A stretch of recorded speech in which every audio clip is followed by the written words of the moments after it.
Hey guys! Tonight we're going to stumble through the snowbanks of medieval history and find out just how unbelievably, unapologetically brutal winters really were back then. Picture this. It's the dead of winter in a smoky, freezing cottage somewhere in the 14th century. There's no central heating, no thick glass windows, and definitely no puffy jackets. The wind creeps in through cracks in the walls. The fire barely breathes in the smell. Well, let's just say if you think your roommate's gym socks are bad, try stuffing 8 people, a goat, and last summer's chamber pot residue into a 12 by 12 timber box for 3 months. So, before you get comfortable, take a moment to like the video and subscribe. But only if you genuinely enjoy what I do here. And let me know where you're watching from and what time it is right now. I love seeing how far these sleepy stories travel. Now, dim the lights, maybe turn on a fan for that soft background and let's ease into tonight's journey together. The first thing to understand is that winter wasn't just cold in medieval Europe. It was a slow, sensory assault. It bit your skin, stung your lungs, and didn't let up. And since we're talking about centuries before insulation, plumbing, or the concept of a heated blanket, surviving those months required more than grit. It took a strong stomach, a little luck, and a willingness to exist in a constant state of discomfort. Imagine waking up in the pitch dark, long before sunrise, because that's what your body did when the cold crept up your spine. You're wrapped in a patchy wool blanket that's been shared by at least 3 siblings and maybe a chicken. And your breath hangs in the air like mist. Your nose is wet, not from snot, necessarily, but from the condensation dripping off the thatch roof. Yep, the inside of your house was a little rain cloud. The hearth was the centerpiece of every home. But it didn't exactly spread heat like a modern radiator. Instead, it puffed out smoke that clung to your clothes and lungs. Chimneys were a later invention in many regions. Earlier medieval homes just had a hole in the roof, and a strong prayer to smoke would go that way, which it usually didn't. If you were lucky, you'd have a smoke hood to trap the worst of it, but most of the time, the room was full of haze. The upside? Smoke helped keep the bugs away. The downside? You basically lived in a barbecue pit. Now, take that cozy little scene and add people, lots of them. Whole families lived in one room, sometimes sharing with livestock for warmth. Historians still argue whether animals inside the home were more useful as heaters or just added to filth. Probably both. Either way, space was tight, privacy was a fantasy, and the air quality, somewhere between yeasty and feral. And speaking of yeasty, let's not forget what people wore during winter. You're probably picturing those long, luxurious fur cloaks in movies, but in reality, the average person had maybe 1 or 2 outfits, both made of wool, and both itchy as a confession booth. They'd layer up as best they could: linen chemises, wool tunics, maybe a second-hand mantle if they were lucky. But clothes weren't washed often in winter. Water was hard to come by, it froze. And soap was a luxury. So, yeah, people smelled, and smelled together. Quaint medieval towns became dens of dampness and body odor, as everyone huddled inside to survive the season. Candles flickered, smoke lingered, and kids sneezed constantly into whatever sleeve was nearest. It was a symphony of sniffling, crackling, wheezing, and the occasional thud of someone slipping on an ice-slick floor. But there's a curious detail here. People actually looked forward to winter in some ways. It was a slow season, a sleepy time. The fields lay fallow, the animals were mostly tended, and the nobles retreated indoors for storytelling, feasting, and religious observance. For peasants, it was a time to repair tools, tell stories, and cling together through the dark. One quirky tradition involved telling the bees. That is, you had to inform your beehives about deaths, weddings, and major events in the household, even in the cold months. Why? Because if the bees weren't told, they might abandon the hive or stop producing. It sounds sweet, doesn't it? Until you realize the person telling the bees probably hadn't had a proper bath since the harvest. Still, there was beauty in it. The frost would lace the windows, well, openings covered with oilcloth anyway, and the snow would blanket the village in silence. The clamor of summer gave way to a kind of suspended animation. Everything slowed, paused, waited.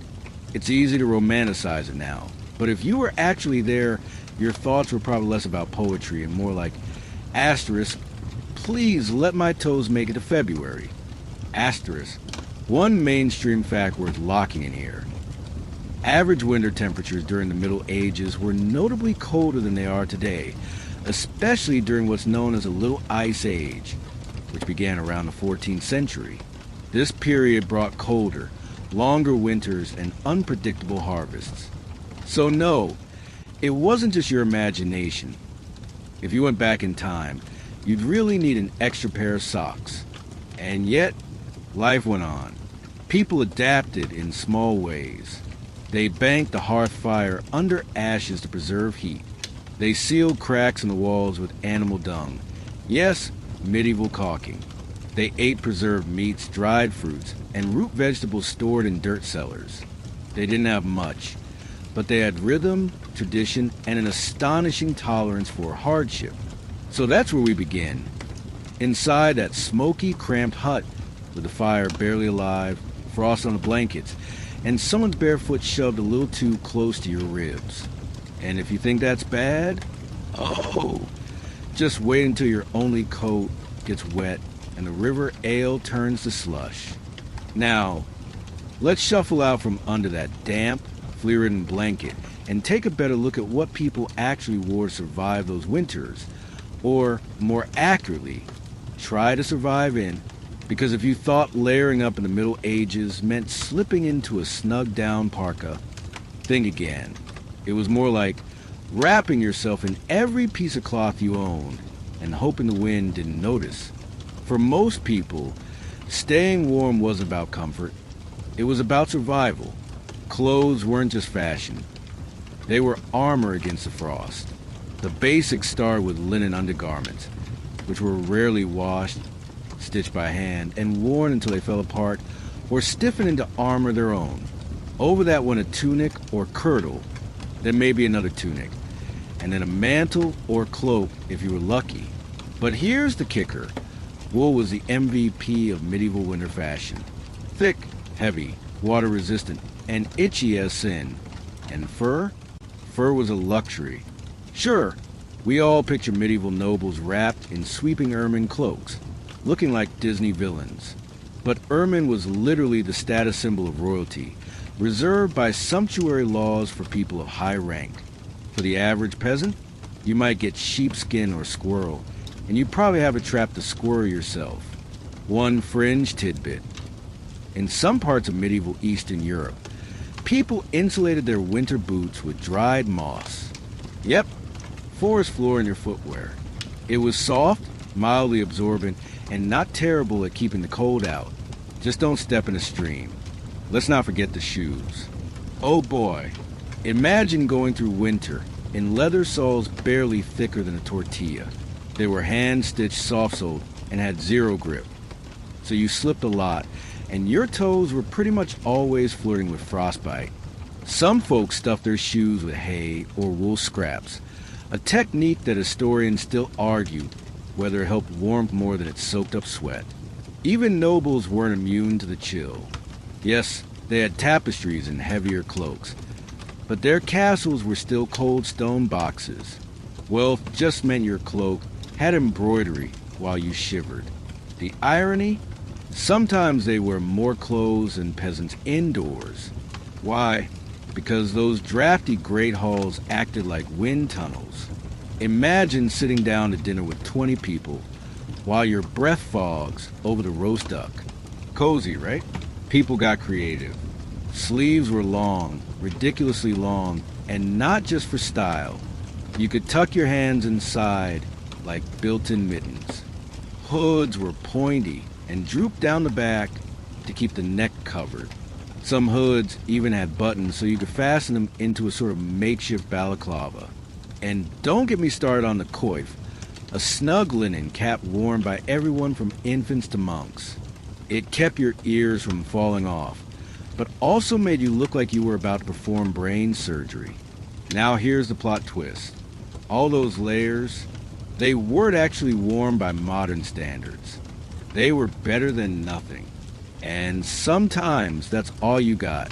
Your best protection wasn't fabric. It was movement. You worked, you kept busy, and you hoped the heat from your body stayed trapped under that soggy tunic. And we haven't even touched on sleepwear. Spoiler, there wasn't much. You didn't change for bed. You just collapsed in whatever you had on, maybe with an extra blanket if it hadn't been claimed by grandma or the baby. Beds were straw-stuffed sacks on wooden frames, and if you were lucky, you had curtains around them to hold in the body heat. If not, well, that's what livestock was for. Chickens and goats weren't just food.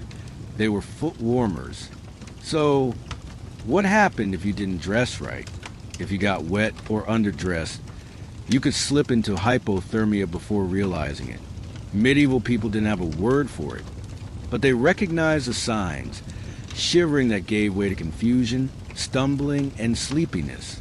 And let's just say you didn't want to fall asleep outside. That was often a one-way nap. Let's add one mainstream historical fact to warm this up. Ironic. I know medieval winters got significantly colder during the later Middle Ages due to the onset of the so-called Little Ice Age. Between about 1300 and 1850, average temperatures in Europe dropped by around 1 to 2 degrees Celsius. That might not sound like much, but was enough to shorten growing seasons, freeze rivers, and turn a mild frost into deadly cold. So even the best medieval fashion couldn't keep up. Which brings us to the next brutal truth. Clothing in winter wasn't just about warmth. It became a matter of status and survival. The poor scraped together layers from what they could find or repurpose. The wealthy flaunted their wealth by owning enough fabric to actually change clothes more than once a month. And those with nothing, well, they either found a communal fire or didn't see spring. Even more heartbreaking, kids. Children wore miniature versions of adult clothes, just as thin, just as itchy. There are heartbreaking records of infants being wrapped in rags and left near hearths that barely functioned, with mothers fanning the embers just to keep the baby's lips pink. Scholar debates still circle around how much infant mortality rose in winter versus summer. Many say winter was deadlier, but solid medieval stats are few and foggy. But here's a strange comfort. Communities helped each other when they could. It wasn't uncommon for villages to gift extra cloaks to a neighbor in need, or for traveling monks to distribute worn garments during the coldest months. A simple wool tunic might save a life.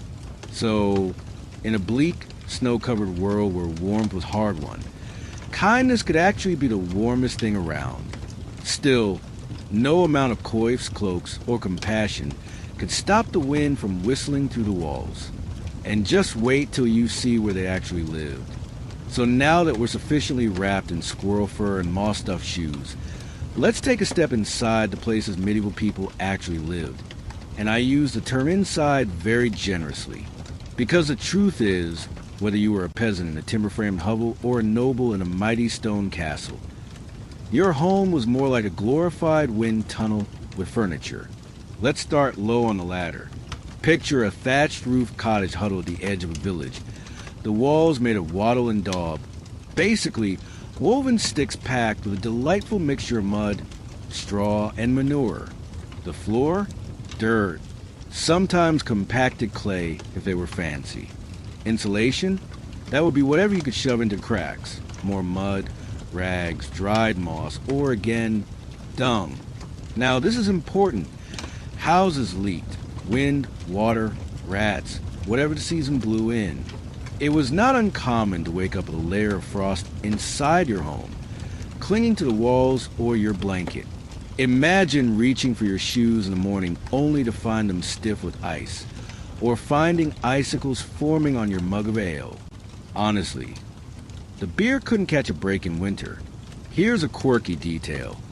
Some peasants hung tapestries or old cloaks on the walls, not for decoration, but purely as makeshift insulation. And if they were truly struggling, they might even drag in a bale of hay and use it like a thermal wall plug. Interior design in medieval winter meant stop the draft before it kills us. On the other end of the spectrum, we got castles. Oh yes, the towering, brooding fortresses of legend, safe, solid, and majestic, until you realize they were about as cozy as an abandoned meat locker, built from stone, designed to intimidate and protect. These structures were architectural marvels and thermal nightmares. Stone doesn't hold heat well, unless you had a fire roaring in every chamber, and you didn't. Rooms quickly turned into frozen caverns, and because castles were often built high for defensive advantage, they caught every bitter breeze that rolled through the countryside. So yes, the lord of the manor may have had fur-lined gloves, but his nose still turned red when the wind howled down the corridor. Even the grandest halls weren't spared. The great hall might be lit with fire in the center, smoke escaping through a vent or a high chimney. But unless you were huddled within arm's reach of those flames, you were basically on the frozen tundra. And if you've ever been to a large stone church in winter, you already know the chill I'm talking about. It's the kind that sinks into your bones and whispers, asterisk, you'll never be warm again. Asterisk. Oh, and plumbing? Forget it. Indoor latrines were rare, and chamber pots were the norm, which meant you had to get up in the middle of the night, fumble with your layers, and hope you didn't tip the thing over onto your only dry socks. Historians still argue whether castle garderobes, those protruding stone bathrooms that emptied into moats, were better or worse than chamber pots, especially when frozen air shot straight up the chute, like nature's air conditioning. Probably worse. In towns, things weren't much better. Urban homes often had multiple stories that overhung narrow alleys. That sounds picturesque until you realize the alleys became wind tunnels in winter, funneling icy air straight through doorways and up skirts. Floors were wood if you were lucky, but they creaked, they gapped, and they didn't stop the rats, who, by the way, were also trying to stay warm and frequently joined families on the floorboards, sometimes on them. One mainstream historical fact to remember here: most medieval homes, including noble ones, didn't have glass windows until the later Middle Ages. Before that, they used horn, cloth, or thinly scraped animal bladders stretched across window holes. That's right, asterisk bladder windows, star. They let in light, and not much else. Definitely not warmth. Some try to cover these window holes with wooden shutters, but the cold always found a way. Every time someone opened a door, the temperature dropped like someone had cast a frost spell. It's not surprising that people often just stayed in bed all day, especially the elderly. It wasn't laziness, it was strategy.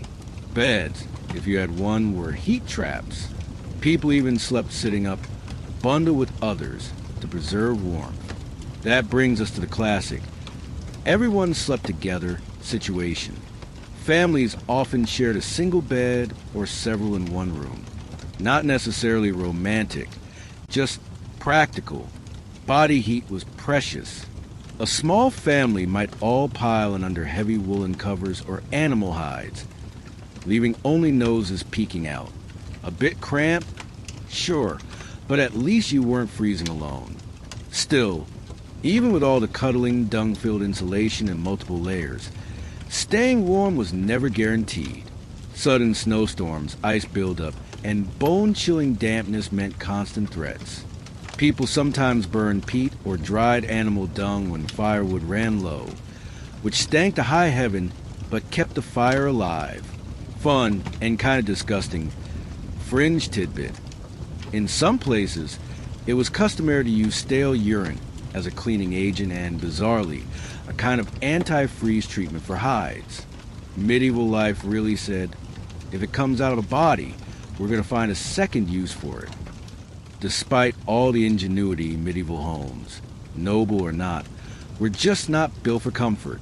They were built for function, defense, or just barely holding together. When winter came, they became quiet battlegrounds, smoke-filled, bone-chilling, and oddly communal. People didn't just live in them, they survived in them. So next time your thermostat goes out or your landlord takes 2 days to fix the heating, just remember, at least your windows aren't made of pig bladder, and your ceiling isn't dripping cold chicken broth from a poorly stuffed thatch roof. And as miserable as it sounds, it gets worse, because when the food runs low backslash, that's when the real trouble starts.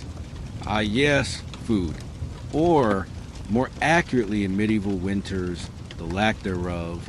Because if you made it this far, wrapped in itchy wool, living in a drafty manure-plastered shack, you now face the final seasonal boss, the winter famine. The time of year when food stores ran dry, fields lay frozen, and you started eyeing that last turnip like it owed you money. Let's rewind to autumn, when everything hinged on the harvest. If the yield was bad, if rains came too early or frosted the fields, then winter wouldn't just be uncomfortable. It would be deadly.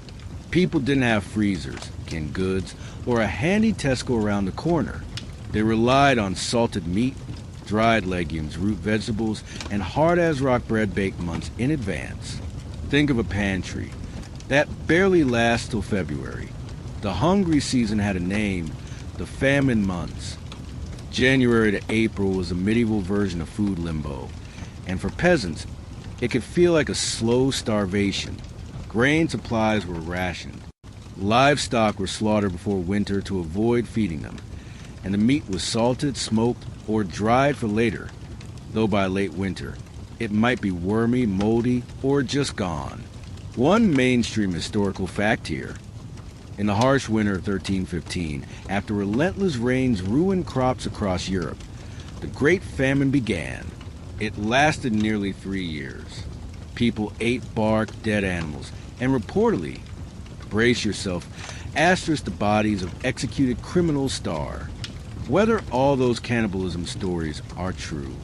Historians still argue whether famine-related accounts were exaggerated or horrifyingly accurate.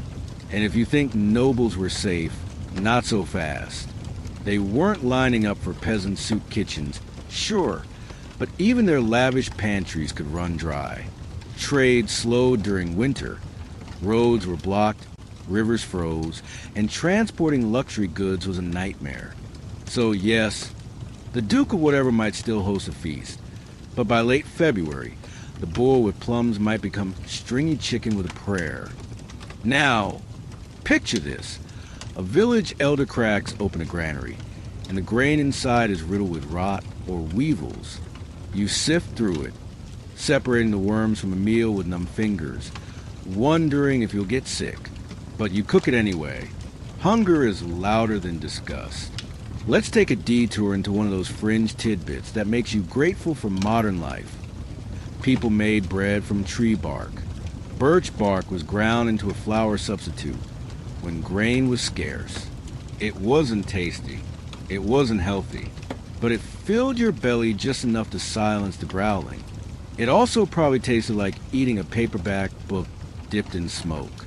Food theft became common. Desperate people raided stores, stole from neighbors, or dug up frozen fields hoping to find forgotten potatoes or carrots. Punishments were harsh. Hands chopped off, lashes, or even public shaming. But imagine being so hungry you risk that just for a handful of beans. That's not greed. That's survival. There was also the matter of what you could eat. Lent and other fasting seasons dominated the medieval calendar, which meant meat was off limits for long stretches, even when it was available. Instead, people relied on fish, grains, and vegetables, which weren't exactly abundant midwinter. Some monasteries made loopholes, declaring certain birds fish for fasting purposes. Beaver tails? Technically fish, they claimed, thanks to their scaly texture. You do what you gotta do. Now, for those rare families with a pig in a pen or a fattened goose, slaughter time was bittersweet. You'd gather the neighbors, drain the animal, and salt every edible part, every scrap, every foot, every ounce of fat. Nothing was wasted. Blood became pudding. Intestines were cleaned and used as sausage casings. Eyes, well, not a crowd favorite, but someone ate them, probably the youngest son.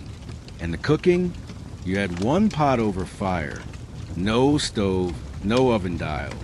Just a blackened cauldron suspended over smoke and flame, bubbling with a stew of whatever hadn't spoiled yet.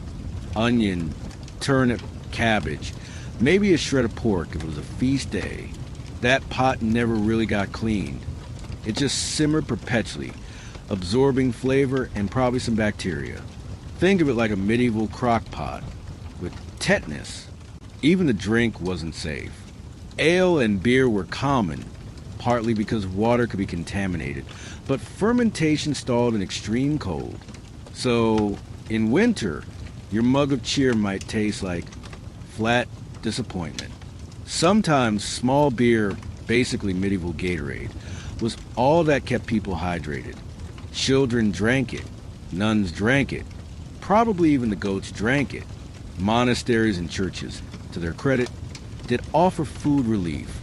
Alms to the poor included bread, soup, or dried fish handed out in limited quantities. It wasn't enough, but it could be the difference between life and death for a family. And during especially brutal winters, monks would cook vast pots of gruel to feed entire villages, using food stores set aside precisely for such times. Not exactly charity banquets, but warm and edible, two critical metrics. Of course, not everyone was so generous. Grain hoarding was a thing. Prices spiked. Bakers watered down dough or cut flour with chalk or sawdust. Yes, sawdust. It bulked out the bread, made it lighter, but it shredded your stomach lining. The poor literally ate while the rich filled their goblets with warm mead and grumbled about the lack of figs from Spain. Let's not forget the psychological toll. Winter hunger wasn't just physical, it was mental. Days were short, nights were long, and the constant cold wore people down. Combine that with hunger, sickness, and the damp darkness of a smoke-stained home, and things could turn grim fast. People grew irritable. Families fought. In some records, neighbors were accused of cursing livestock or hoarding meat with witchcraft. Desperation breeds suspicion. And then spring came, slowly, grudgingly. The snow melted. The first green tips broke through the ground. And if you'd made it through the hungry months, your body celebrated by craving everything, even raw nettles, which people collected and boiled as a kind of spring detox. That first meal of fresh greens probably tasted like heaven. But winter always came again. And each year, people faced it with a mix of dread, resilience, and wool-scratching optimism. Because in a world without guarantees, food wasn't just fuel, it was hope. And next, we'll talk about the real war, keeping the fire going, when the world outside wants nothing more than to snuff it out. Let's be honest, none of this matters if you can't keep a fire going. The medieval fire wasn't just for toasting your numb toes or cooking your cabbage stew. It was your heartbeat. The flicker of flame in a dark stone room was warmth, light, safety, and survival, all bundled into a single smoky miracle. Without it, you were basically waiting for a frostbite to file its official paperwork. But here's the kicker. Making and keeping a fire going in a medieval winter wasn't easy. Not even close. Firewood was precious. Gathering it wasn't some leisurely stroll in a forest. It was back-breaking, frostbitten labor, especially after snow had blanketed everything. If you lived near a wooded area, lucky you. But if not, you'd be scrabbling for brush, old fence posts, or even tearing down part of your own wattle wall to stay warm. And greenwood, freshly cut, unseasoned, smoked like a cursed chimney and barely burned. People tried drying wood in advance, but in damp cottages or castle kitchens, that was more of a dream than a reliable reality. So yes, Your fire might be hissing, spitting, and sulking rather than roaring gloriously. Still, it was life. There's a mainstream fact here that might surprise you. Some villages had communal bread ovens or hearths. Think of them as the neighborhood's version of a fireplace timeshare. These big ovens could retain heat for hours, even days, and allowed multiple families to cook, bake, or warm water. You had to book your slot, show up with dough in hand, and pray it wasn't already being used by old Margaret, who always overstayed her time. Classic Margaret. Inside homes, the hearth was central, literally and symbolically. It was often dug into the center of the floor, with smoke drifting upward to escape through a smoke hole in the roof. No chimney, just a blackened gap, and if the wind shifted or a storm rolled in, that smoke came right back in, turning your humble abode into a slow-cooked peasant sauna. People learned to manage the fire with serious intent. Embers were banked overnight, meaning they'd be smothered with ash to keep them alive until morning. It was a delicate art. Too much ash, and you'd kill the embers. Too little, and they'd blaze up and die out before dawn. You'd wake to a stone-cold hearth and have to start over if you had dry kindling. And let me tell you, starting over was not ideal. Matches didn't exist. Flint and steel were the tools of the trade, and striking sparks onto dry tinder could take ages. You'd crouch there, blowing gently onto a tiny ember while your nose dripped icicles and your toes considered mutiny. Some homes kept embers in covered pots, called fire pots or chafing dishes, which they carried between locations to borrow a neighbor's fire. That's right, fire sharing was a thing. Before Netflix accounts, there was flame bartering. Now here comes a fringe tidbit. In parts of rural Europe, fire was considered so sacred during winter that women would whisper blessings over the hearth in the evening, praying it wouldn't die overnight. It was said that a cold hearth can invite spirits, sickness, or even death into the home. So yes, losing your fire wasn't just a comfort issue. It was spiritual panic mode. Of course, in castles, things looked a little better. Some had enormous fireplaces, wide enough to walk into, with proper chimneys that funneled smoke out. Tapestries hung on stone walls to trap the heat, and servants worked to keep fires burning in key rooms. But not every room. Only the great hall, the kitchen, and maybe the Lord's private chamber had regular fire access. Everywhere else, a cold, echoing slab of ice waiting to devour your soul through your boots. And guess what? Chimneys weren't even standard until later in the Middle Ages. Earlier structures just let smoke rise and, well, hover. People lived in smoky haze all winter long. Eyes watering, lungs aching, coughing fits, the vibe of a bad campfire trip, but every night, forever. It didn't help that firewood wasn't always legal to gather. Forests were often owned by lords of the church, and poaching wood, yes, poaching wood, was punishable by fine, flogging, or worse. Historians still argue whether commoners were given seasonal leniency, especially in bad winters, or whether the laws were enforced strictly regardless of hardship. Either way, imagine being whipped for picking up a stick that fell in the wrong direction. And when firewood ran out, people turned to burning dung. Dried cow or horse manure, called dung cakes, became essential in certain regions. It burned low and slow, smelled like, well, burning poop, but it was better than freezing. There's even record of people burning bones or old shoes. Yes, shoes. Leather burns. Probably not safely, but desperate times and all that. And just when you think it couldn't get more inconvenient, enter wind. That ever-present villain. A well-placed gust could snuff out your fire, blow smoke back into your face, or scatter your carefully stacked tinder. No glass windows, remember? Just shutters and wishful thinking. Some people went so far as to build windbreaks inside their homes using furniture, barrels, or bundles of reeds. Every angle of your cottage became a tactical decision. But even on good days, fire was fickle. It ate through it too fast. It scorched your dinner. It made everything smell like ham smoked in an old shoe. Still, it was beloved. People toasted bread over it, sang beside it, and told stories to children huddled around the glow. It was warmth and hope and magic. Right up until you rolled over in bed and realized your blanket was smoking. Which brings me to the last and perhaps most dangerous fire fact. Everything could catch on fire. Houses were made of wood, thatch, and cloth. Candles were unstable. Accidental blazes happened. Entire villages burned down in winter because a single ember leapt too high. There are chilling accounts of families fleeing their homes barefoot into the snow, only to freeze outside after the fire devoured everything. So there you were, stuck between two nightmares, freezing or flaming. And yet, fire persisted. It was tamed, nurtured, feared, and honored. It was a reminder that winter didn't always win.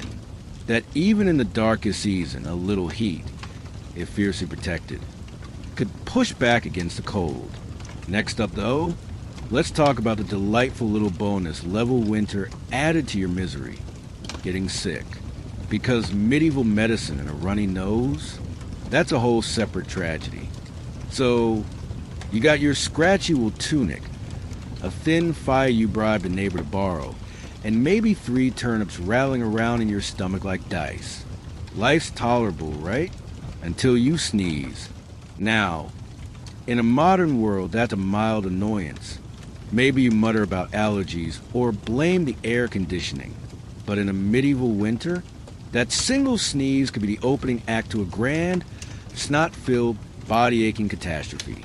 Because the truth is, medieval people were constantly sick in winter, and not just sniffly and watching Netflix sick, but coughing up blood and seeing visions of St. Sebastian sick.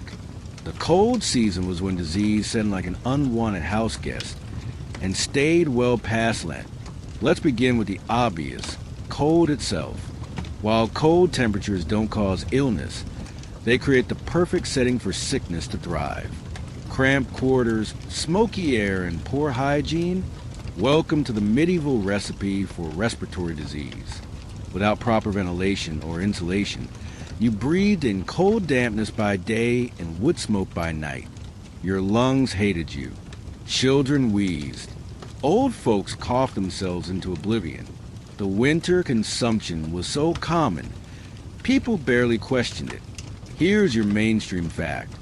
Consumption was the old word for tuberculosis, and it was rampant, a slow, wasting disease. It could linger for months or years. Coughing, fatigue, weight loss, and in winter, its symptoms blended right in with the chorus of sniffles and sore throats. People didn't know it was caused by bacteria. They just thought it was your body wasting away, sometimes even from heartbreak. Romantic, right?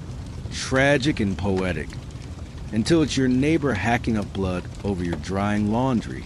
And yet, despite the risks, no one had the luxury of quarantining. People had to share their spaces. You were crammed together for warmth. Families, livestock, lice, the occasional in-law. Privacy didn't exist. If one person caught something, everyone got it. The medieval sick day basically meant dragging yourself to the hearth and muttering prayers between coughs. Which brings us to medieval medicine, a mixture of guesswork, herbs, and hope. Some remedies worked. Most didn't. One of my favorite fringe tidbits? If you had a persistent winter cough, some folks recommended stuffing a hedgehog with herbs, roasting it, and eating it whole. Yes, hedgehog, roasted, spiky skin and all. Supposedly, it would warm the lungs. Whether it worked or just distracted you from your cough is, well, historians still argue whether hedgehog cuisine was truly medicinal or simply desperate gastronomy. Another go-to cure for chills and fevers was a poultice of mashed leeks and warm ale applied to the chest. Sounds delicious if you're a sandwich. But again, better than nothing. Monasteries were often the centers of medical knowledge, and monks kept herb gardens specifically for medicinal use. Thyme for coughs, yarrow for fever, and of course, leeches, because why not bleed you just a little more? There were also charms and superstitions galore. Amulets made from wolf teeth, frog bones, or bits of holy cloth were worn to protect against winter illness. Mothers might sew tiny crosses into children's sleeves or rub garlic onto soles of their feet to draw out the sickness. Was it science? No, but in a world without antibiotics, belief had power. And then there were the plagues. Winter didn't cause them, but it helped them.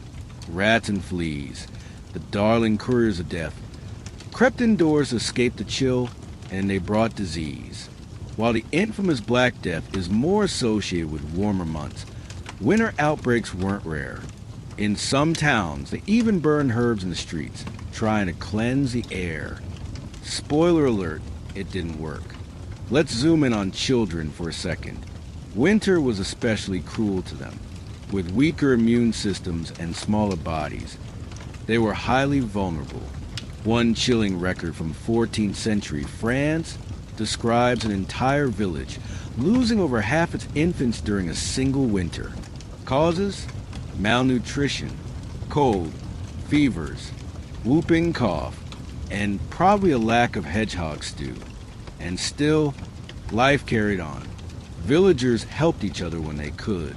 A sick neighbor might get a shared bowl of hot broth, or an herbal compress from the old woman who knew plants. Did it help? Maybe. Did it comfort? Definitely. The warmth of community, even when ineffective medically, mattered. A lot. Here's the ironic part.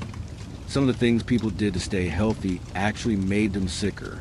For example, the thick wool clothes that held in warmth also held in dampness. The moment your garments got wet from snow, sweat, or spilled porridge, they clung to you like cold seaweed and invited in a chill that settled in your bones. And drying them? That was a multi-day process involving a smoky fire and prayers that a goat wouldn't knock them into the ash. And let's not forget the bad air theory, asterisk miasma star. People believed that foul smells caused disease, so they hung sweet-smelling herbs, burned incense, and kept windows tightly shut to keep out the poison. Ironically, this trapped more smoke and moisture inside, creating a perfect environment for mold and lung infections. Great job, medieval science. Doctors, if available at all, were expensive and often unhelpful. Most were trained in humoral theory, the belief that your health depended on the balance of 4 fluids: blood, phlegm, black bile, and yellow bile. Winter was considered a phlegmatic season, cold and moist, so treatments aimed to heat and dry the body. This often meant spicy food, warm drinks, or even induced vomiting. Yes, if you had a cold, someone might try to purge it out of you. Cheers. If all else failed, people turned to prayer. Patron saints of healing were invoked. Saint Sebastian for plague, Saint Apollonia for toothaches, Saint Blaise for sore throats. Shrines were visited, relics were touched, and candles were lit in icy chapels. Desperation makes you spiritual, and the medieval winter was nothing if not a spiritual boot camp. Even animals weren't safe. Winter illness spread to livestock. A sick cow could mean no milk. A diseased pig? No meat. There are accounts of villagers trying to nurse their animals back to health with the same poultices they use on humans. Imagine wrapping your only goat in a heated cabbage leaf and whispering blessings into its ear. Yet despite all this suffering, there's something weirdly inspiring. People didn't give up. They braved the cold, the coughs, the fear. They stitched their lives together with smoke, soup, and stories, huddling in the warmth of each other's presence. And somehow they made it to spring.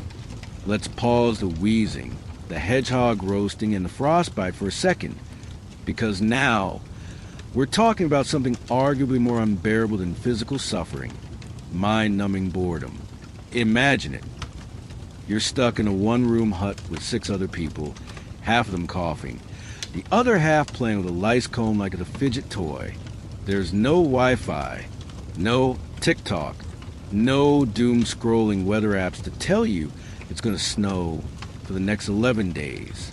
Just the creaking of cold beams and the slow tick of your own sanity slipping away. In the medieval world, winter boredom was its own type of suffering. For peasants and nobles alike, the months dragged, the fields were frozen, travel was dangerous, markets slowed down. Time itself seemed to thicken and freeze, stretching long nights into a kind of sleepy purgatory. Here's a mainstream historical fact. During winter, even the legal and economic systems took a nap. Court sessions and tax collections often paused because roads became impassable. Mail, if you were elite enough to receive it, was delayed or lost entirely. So, if you were waiting for a letter from a cousin about that marriage proposal, yeah, maybe check again in April.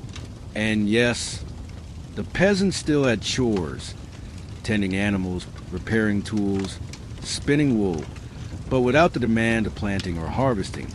There was suddenly a lot of unfilled time. And with too much idle time comes restlessness, and with restlessness comes indoor games. If you picture Monopoly, let me stop you. Medieval winter entertainment was a cocktail of storytelling, prayer, rough-and-tumble children's games, and an unreasonable amount of dice. Dice games were popular across all classes. Nobles might play elaborately named games like Hazard, which later evolved into craps, while peasants kept it simple. Throw, count, argue, repeat. Gambling was so common that authorities routinely banned dice games, especially during religious observances. And yet, nothing stopped a bored group of frostbitten villagers faster than, want to play for your last onion? Another winter pastime, storytelling. Families huddled around the hearth and passed the time swapping tales. Some were legends, Arthurian adventures, or saints' miracles. Others were spicy local gossip, disguised as cautionary tales. And the occasional ghost story? Mandatory. After all, winter was considered a thin time, when the boundary between the living and dead blurred. Historians still argue whether these ghost stories were rooted in old pagan traditions or simply the byproduct of too many sleepless, candlelit nights. Now for a fringe tidbit. In some villages, people made up songs during the winter to keep morale high. Think of them as early memes. Crude, catchy, sometimes mocking the local lord or the village priest privately, of course. These tunes would pass from family to family, often evolving as they went, until no one remembered who composed them. Medieval remix culture, peasant radio. But let's be real, entertainment options were limited. You couldn't just go outside and stretch your legs. Snowdrifts block your door. Roads turn to ice. And if you were foolish enough to wander into the woods alone, congratulations. You were either wolf food or the subject of the next ghost story. This led to something many historians refer to as wintertime melancholy. Today, we might call it seasonal depression. Lack of light, poor nutrition, cabin fever. It all added up. People felt sluggish, unmotivated. Even spiritual leaders noted a marked drop in morale during the coldest months. One monk in 12th century Germany wrote that during deep winter, the body slouches as the soul sighs. I don't know about you, but that's the most medieval way of saying, I can't be bothered today I've ever heard. And while nobles had more resources, they weren't immune. Sure, you might have a chess set, a jester, or a lute player, but after 3 weeks of watching your steward lose at backgammon, and your bard play the same 3 chords, even that castle started to feel like a padded cell. Noble women embroidered, meticulously, endlessly, often in silence. Men practiced their swordplay indoors if space allowed, or they brooded. A lot. Court romances sometimes blossom in winter out of sheer tedium. Trysts by firelight, Secret letters hidden in gloves, that kind of thing. Was it love? Or just a desperate attempt to stay entertained between Lent and Easter? Historians still argue whether medieval winter flings were more frequent due to emotional vulnerability or simply spatial proximity and boredom-induced flirtation. In monasteries, the pace slowed but never stopped. Monks adhered to strict daily rituals. Prayers, readings, silent meals. But even they weren't immune to the crawl of winter hours. Some copied manuscripts by dim candlelight until their hands cramped from cold. Others ventured into theological debates, probably just to hear themselves talk. And here's a little oddity for you. Some regions observe an unofficial Feast of Fools during the winter season, particularly around New Year's. During this brief time, social hierarchies were playfully reversed. The lowest-ranking clergy might be crowned lord of misrule, and absurd mock sermons were delivered. It was chaotic, sometimes scandalous, and deeply cathartic. A medieval release valve, right when people were about to snap from the monotony. But if you weren't a monk or a noble or a fool lord, chances are you just stare at the same four walls for days, counting the number of ceiling beams and trying not to punch your cousin. Even reading, if you were literate, which most weren't, was limited by candle supply.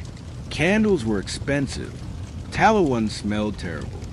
Beeswax ones were better, but scarce. So if your family had a single stubby candle, you ration it like gold. 2 more chapters, and then we sit in the dark again. Oh! And let's not forget the children. Children in winter were like squirrels on a sugar rush with no trees to climb. They played noisy games inside, tag, blind man's buff, hand clap chants, or begged their elders for stories. If that failed, they poked the fire, annoyed the animals, or got into fights.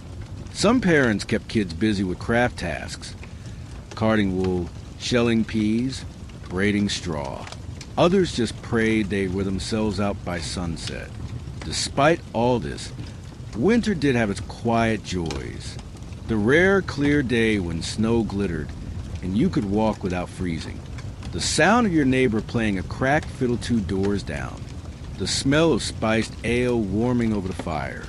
These small pleasures became lifelines, moments that made the dragging days feel just a bit lighter. But now we shift from the mental game to something even more raw. By now, you're cold, you're coughing, you're more bored than a monk stuck in a candlelit chess tournament. And you're getting hungry, really hungry. This is where winter shifts from merely inconvenient to downright lethal. Because the most brutal, gut-twisting feature of medieval winters wasn't the snowstorms, the wolves, or even the hedgehog poultices. It was hunger, plain and punishing. Let's get one thing straight. Medieval people didn't have grocery stores, refrigerators, or Uber Eats. They had whatever they'd managed to harvest and preserve in the autumn. If that harvest had been poor, say, too much rain or not enough, or a swarm of locusts with a bad attitude, well, tough luck. Winter was coming either way. Here's your mainstream fact. Historians call this period between late January and early April the asterisk Hunger Gap. Asterisk is the stretch when autumn stores begin to run out, but spring crops haven't yet sprouted. No fresh food, no foraging, just dwindling sacks of grain and maybe a carrot so shriveled it looks like a cursed finger. Families rationed everything. Bread got thinner. Porridge got stretchier, and meat became a rumor from better days. The worst-off peasants mixed sawdust, ground acorns, or even clay into flour to bulk it out. Edible? Barely. Digestible? Questionable. But when your stomach's empty, your standards drop very fast. And here's a fringe tidbit that might ruin your appetite. In some regions, people boiled animal hides, yes, the old, dried-out pieces used for leather, and ate the resulting goo-like soup. It was called hide broth, and it was basically medieval gelatin with a dash of despair. Supposedly, it gave you protein. More likely, it gave you indigestion and a weird aftertaste that lingered until Pentecost. But the deeper truth?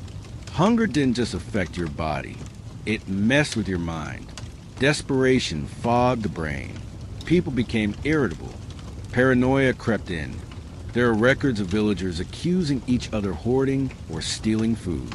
Even monks, usually the poster children for piety, were caught hiding extra loaves in their robes. One French abbot in the 14th century famously raged against his brothers for tucking cheese into their sleeves as if God weren't watching. Honestly, relatable. Food theft skyrocketed in winter. Grain stores were broken into. Chickens mysteriously disappeared. In towns, bakers were accused of shrinking loaves by corrupt officials who, ironically, had probably eaten for them that morning. And punishments were severe. A hungry thief could lose a hand, or worse. And if you were a child in a starving family, your chances weren't good. Babies weaned off breast milk during winter often didn't survive. Older children sometimes wasted away despite parents' efforts. There are heart-wrenching entries in manorial rolls listing small coffins built during especially harsh seasons. Not because of plague, not because of wolves, just hunger. But here's where things get darker still. Famine wasn't always accidental. You see, feudal lords controlled much of the stored grain. In theory, they were supposed to distribute reserves in hard times. In practice, they might. If you were obedient, healthy enough to work them spring, and hadn't angered them by, say, sneezing near their ox. Sometimes, grain was withheld to keep laborers desperate. Hungry peasants were pliable peasants. Historians still argue whether this hoarding was strategic cruelty or just incompetent bureaucracy. Either way, the poor suffered. In some places, entire villages were reduced to boiling tree bark or chewing boiled nettles just to trick their stomachs into thinking they'd eaten. And yes, there are rumors of even darker meals. Cannibalism, whispered about in hushed tones in remote corners. The church denounced such stories as sinful exaggerations, but few chroniclers, particularly during the Great Famine of 1315 to 1317, recorded very unsettling tales. One peasant woman, they say, was hanged for killing and eating her child. Whether true or legend, these stories reflect the terror of hunger when it claws past the skin and into the soul. Let's not forget the irony of medieval feasting during this same season. Nobles and wealthy clergy still held grand winter banquets, often just a few miles from starving hamlets. Roast goose, spiced wine, candied fruits, all served by torchlight in stone halls while the poor scoured the snow for frozen beet greens. The contrast was so sharp that some friars began preaching hunger sermons, warning elites of divine retribution. Your belly will rot in eternity for every crust you denied, said one firebrand preacher in York. Chilling words, but not as chilling as an empty bowl. Still, amid the cruelty, there were moments of solidarity. Villagers pooled what they had. Communal stews called potlucks, no joke, were cooked over shared fires, with each family contributing a scrap or two. If you were lucky, it was mostly turnips. If you were unlucky, someone snuck in a suspicious-looking rodent. But at least it was hot. Another form of mutual aid? Begging rounds. Elders or widows might go door to door, singing psalms or reciting prayers in exchange for food. In a good-hearted village, they'd get a few scraps. In a stingy one, maybe a shove into the snow. Charity was inconsistent. Piety was a coin with two faces, kindness and judgment. Oh, and don't think winter fasting was optional. The church calendar included mandatory fasts, including Advent and the lead up to Lent, right in the heart of winter. No meat, no dairy, and sometimes no eggs for starving peasants. This was less a spiritual discipline and more a statement of the obvious. They didn't have anything to fast from. Even monasteries, which usually kept better food stores, felt the squeeze. One abbey recorded eating nothing but cold root mash and barley porridge for 40 days straight. When Easter finally came, they slaughtered a goat and threw what can only be described as the biggest "thank God we didn't die" party of the year. Some relief came from preserved foods, smoked fish, salted pork, dried apples, but again, only if you had the resources and foresight to prepare them. Many didn't, or they prepared too little, or rats got there first. And speaking of rats, remember those guys? They didn't hibernate. They just moved into the cellars, into the hay lofts, into your dreams. If you were unlucky enough to hear their teeth gnawing through your last sack of oats at midnight. And yet, people endured.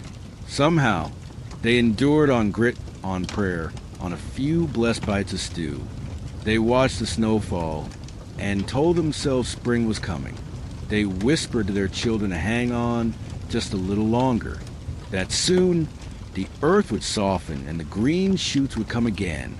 But the truly fascinating thing, after months of scraping by, when March rolled in and the sun returned, people didn't just celebrate. They erupted. Festivals, fertility rites, madcap rituals. Because nothing felt more miraculous than surviving winter. But before we thaw into spring joy, let's linger a little longer in that deep freeze. Because there's one more group we need to visit. The ones who suffered in silence, who wandered the roads, who had nothing. The homeless. They shuffle at the edge of town, huddled in rags, breathing clouds of fog into the biting air. The homeless, the unhoused, the landless, the forgotten. They were everywhere in medieval winters, though most people pretended not to see them. It's tempting to think of homelessness as a modern issue, but that's a dangerous illusion. In medieval Europe, being landless meant being rootless. And in the brutal cold months, being rootless could mean death. Here's your mainstream historical fact. Many peasants didn't actually own their land. They worked it under tenancy. So if a lord reclaimed a plot, or a family couldn't pay rent, they could be evicted. Entire households would be turned outright before winter. And once you were outside the system, you were very outside it. Some were former serfs who fled their manors looking for better wages in town. Others were widows, injured soldiers, or wandering laborers caught between harvests. The countryside was full of these drifters, surviving on odd jobs, charity, and sometimes crime. They had no real shelter, no guaranteed food, just a tattered cloak, a few coals in a pouch, and a prayer that the wind wouldn't rise. Now imagine facing January with that. Many slept in barns, if they were lucky, under hedges if they weren't. Abandoned chapels, collapsed mills, even old gallows sites offered marginal cover. And while summer vagrancy could pass as romantic wandering, winter turned it grim. Every night was a gamble. Every dawn a miracle. The church, to its credit, tried to help. Monasteries were often required to provide food and shelter to travelers and beggars, especially in the cold. A well-run abbey might serve hot gruel, bread, and let people sleep in a warming house or near the kitchen hearth. But that only worked if you reached them. If the snow came too fast, or your boots gave out, or your legs failed. Well, and here's a fringe tidbit. In some towns, the homeless carried wooden badges stamped with the seal of the local church, proving they'd been blessed or authorized to beg. No badge, you risked a beating or worse. So even poverty came with paperwork. But charity had its limits. Cities passed harsh vagrancy laws during winter months. Some forced beggars to leave town before sunset. Others made them wear visible marks, bright hoods or bells, to warn townspeople.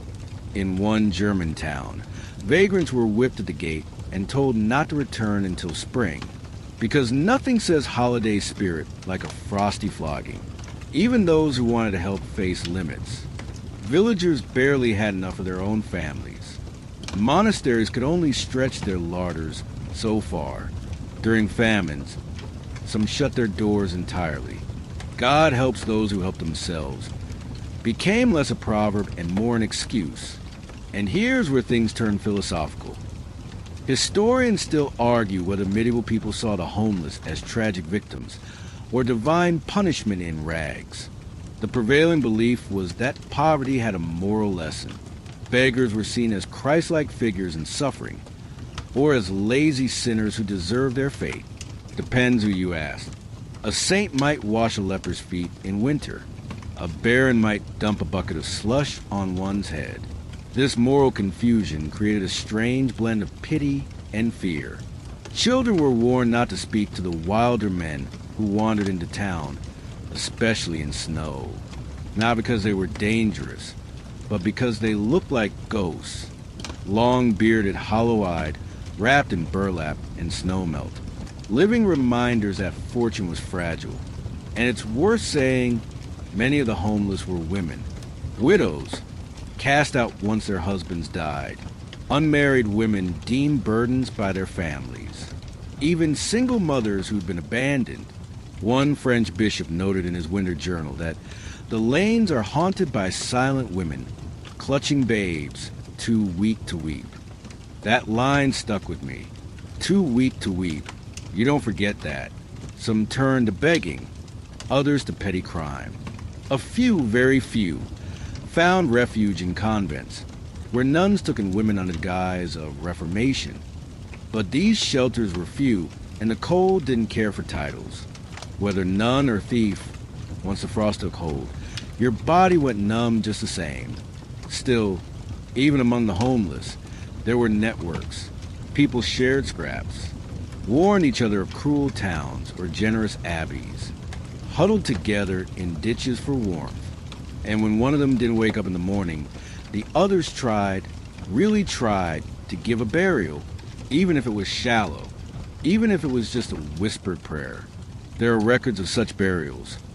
Pits dug with frozen hands, bodies wrapped in cloaks lay beneath bare trees.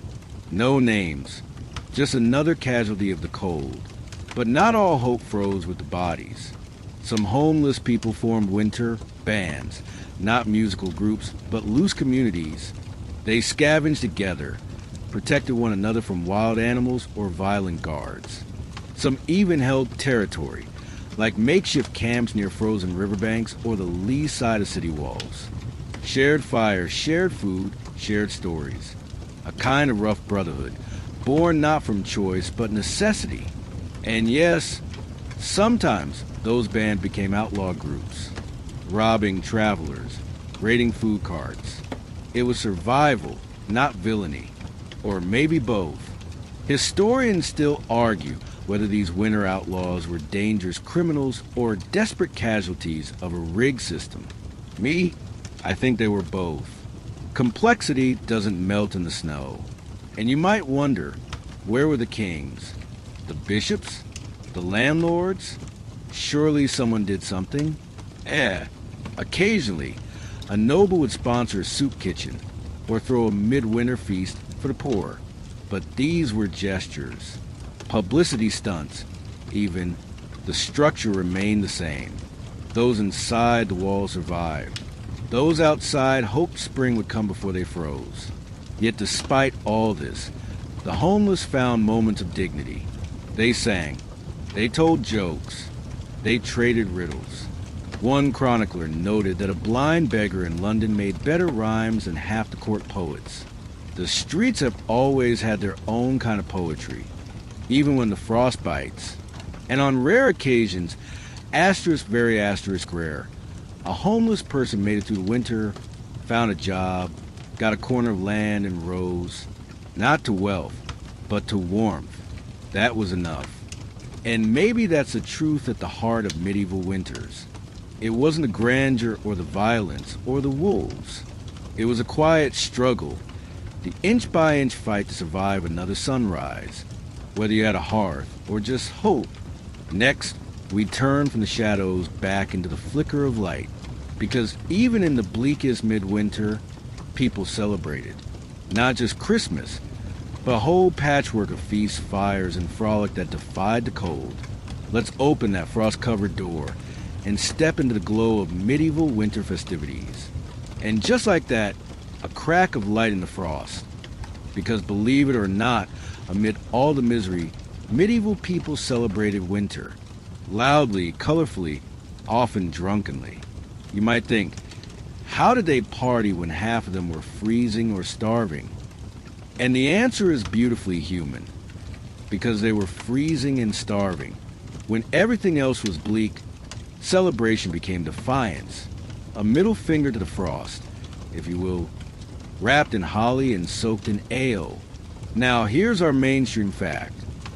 Christmas wasn't just a holy day in medieval Europe. It was a season.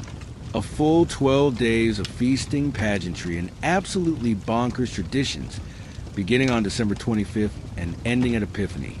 No gift cards or blinking lights, but they made up for it with singing, costumes, and enough candle wax to light a cathedral. But let's back up to the start.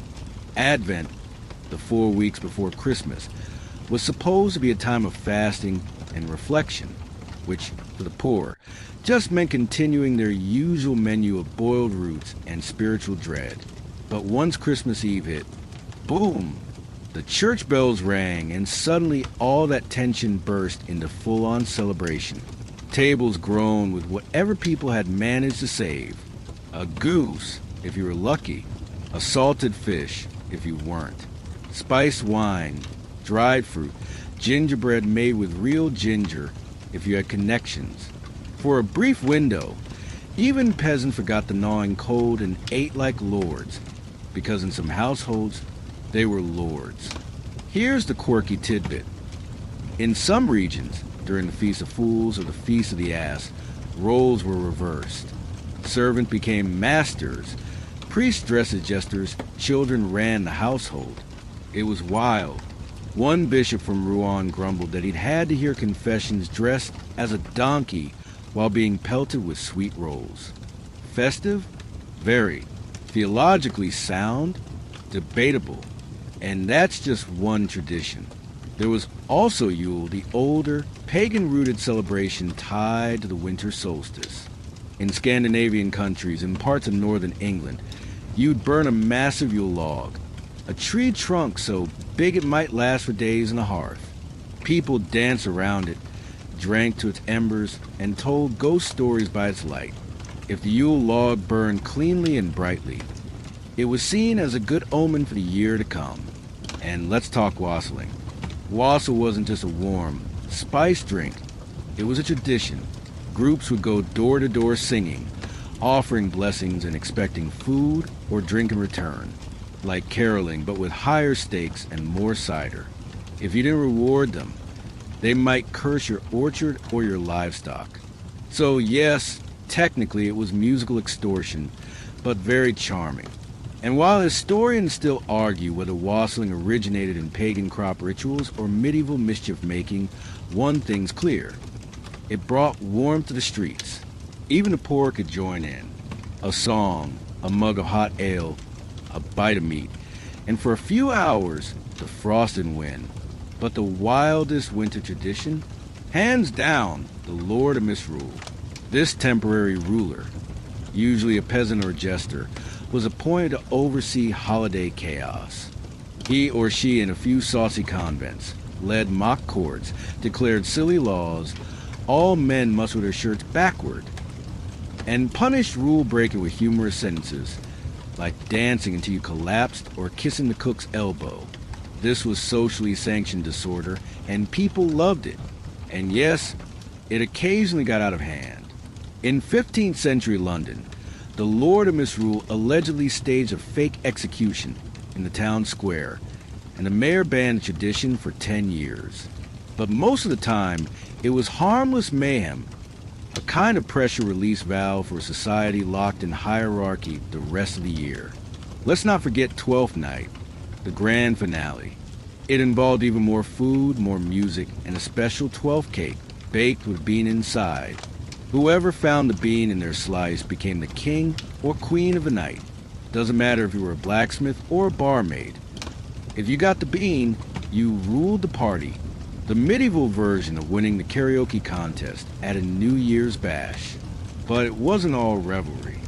for the deeply religious, which was most people, winter was also a time for serious prayer.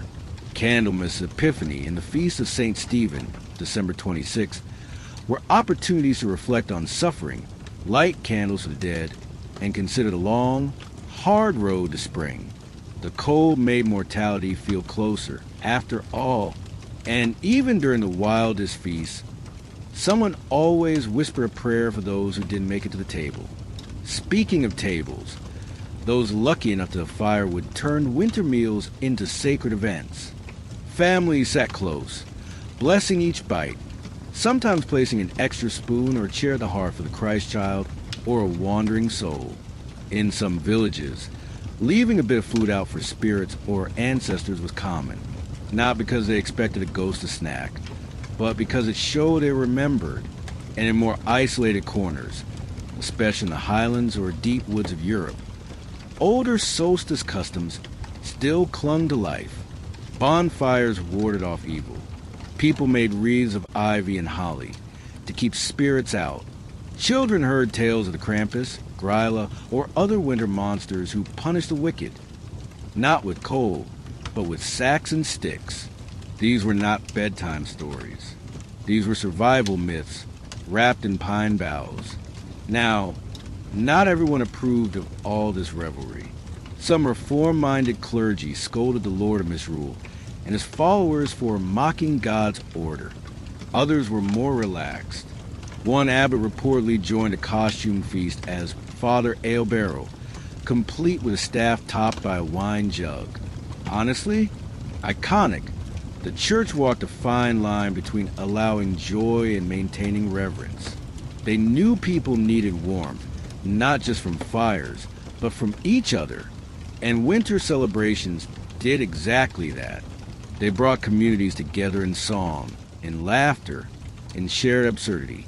They reminded people that light would return, even when the days were at their darkest. So yes, while hunger and hardship defined the season, so did resilience and humor and almost rebellious joy. The takeaway? Medieval winters weren't all suffering. They were biting and beautiful. Harsh, yes, but punctuated with music, firelight, and the stubborn sparkle of hope. But what happened when winter stretched too long? When the snow didn't melt and the hunger didn't ease? That's when stories began to curdle. Superstitions flared, and whispers turned to accusations. Let's move into the coldest corners of the human mind. The fear, the folklore, and the witches. The snow had been falling for days. The sun hadn't shown its face in nearly a week. The meat was gone. The bread was moldy. And the baby had stopped crying sometime in the night. It was in these moments, when winter stopped being poetic and started feeling eternal, that fear crept in. Not just fear of frostbite or famine, but of something older, darker, witchcraft. Now, let me be clear. Most medieval winters didn't end in witch hunts. But the longer the cold dragged on, the more tempting it became to blame something or someone for all that went wrong. Especially when survival felt so random. Why did one child survive a fever, while another died from a cough? Why did your cow dry up, while the neighbors gave milk straight through January? Someone, surely, must be meddling with the natural order. Mainstream historical fact. While the peak of European witch trials came later, especially in the 16th and 17th centuries, the roots were already growing in the medieval mind. The church began formally condemning witchcraft in the 13th century. By the time winter hit hard, the whisper network was alive and well, and in winter, people whispered a lot. Picture this. A tiny village in the Alps huddled beneath 6 feet of snow. The woodpiles low, the stews thin, and your neighbors always smiling, suspiciously cheerful for someone living off turnips. You saw her once in the woods, talking to something. Was it a deer? Or something else? Fringe tidbit? Some people genuinely believed witches could steal heat. That's right, your hearth fire dying out might have been a witch siphoning your warmth through the keyhole.